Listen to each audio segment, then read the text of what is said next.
দিনজোৰা কাৰ্যসূচীৰে আজি গোলাঘাটত মুখ্যমন্ত্ৰী ডক্টৰ হিমন্ত বিশ্ব শৰ্মা উপস্থিত হয়। গোলাঘাটত কেইবাটাও প্ৰকল্পৰ উদ্বোধন কৰে মুখ্যমন্ত্ৰীগৰাকীয়ে। 7,93 লাখ টকা ব্যয় সাপেক্ষে নিৰ্মিত ইনডোৰ ষ্টেডিয়ামৰো উদ্বোধন কৰিলে মুখ্যমন্ত্ৰী ডক্টৰ হিমন্ত বিশ্ব শৰ্মাই। গোলাঘাটত নিৰ্মিত প্ৰথমটো ক্ৰীড়া যাদুঘৰৰো উদ্বোধন আৰু অনুষ্ঠানৰ পূৰ্বে এই মুহূৰ্তত দৃশ্যাংশ দেখুৱাইছো।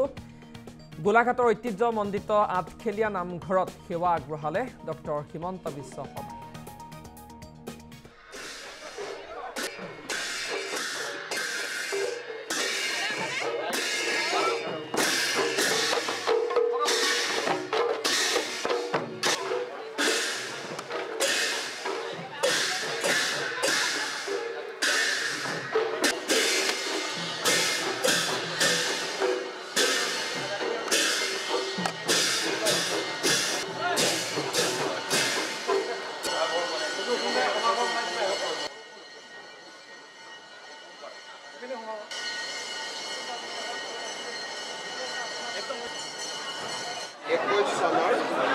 পবিত্ৰ ভাদ মাহত আঠখেলীয়া নামঘৰলৈ অহাৰ সৌভাগ্য হৈছিল আৰু সেইদিনাখনেই ৰাইজৰ সৈতে আলোচনা কৰি আমি আঠখেলীয়া নামঘৰৰ উন্নয়নৰ বাবে পুঁজি যোগান ধৰাৰো প্ৰতিশ্ৰুতি দিছিলোঁ।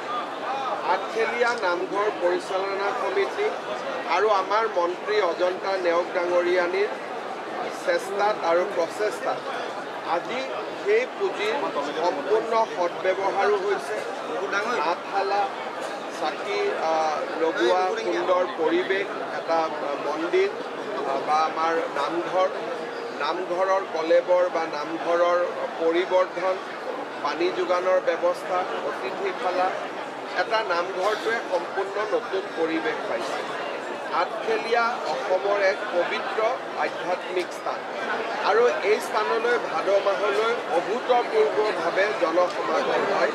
ৰাইজে ইয়াতে সেৱা কৰি আধ্যাত্মিক প্ৰশান্তি লাভ কৰে। এইবাৰ ভাদ মাহত যিসকল তীৰ্থযাত্ৰী আহিব তেওঁলোকেও নিশ্চয় আঠখেলীয়া নামঘৰৰ নতুন পৰিৱেশ দেখি অত্যন্ত সন্তুষ্টি লাভ কৰিব। পুনৰ এবাৰ মই আঠখেলীয়া প্ৰভুলৈ প্ৰণাম জনাইছোঁ, ভকতবৃন্দক সেৱা জনাইছোঁ। এনেদৰে যাতে আমাৰ ৰাজ্যখনত সনাতন সংস্কৃতি সদায় শক্তিশালী হৈ থাকে তাৰ বাবে পৰম পিতাৰ ওচৰত প্ৰাৰ্থনা কৰিছোঁ। নামঘৰে যেনেকৈ আজি আমি মটৰপ্ৰবাদ কাম কৰিছোঁ, পাটবাউসীত কাম কৰিছোঁ, মাজুলীত কাম কৰিছোঁ, আঠখেলীয়াও অসমৰ এটা পবিত্ৰ স্থান। নামঘৰ পৰিচালনা সমিতিৰ আৰু বহুত পৰিকল্পনা আছে।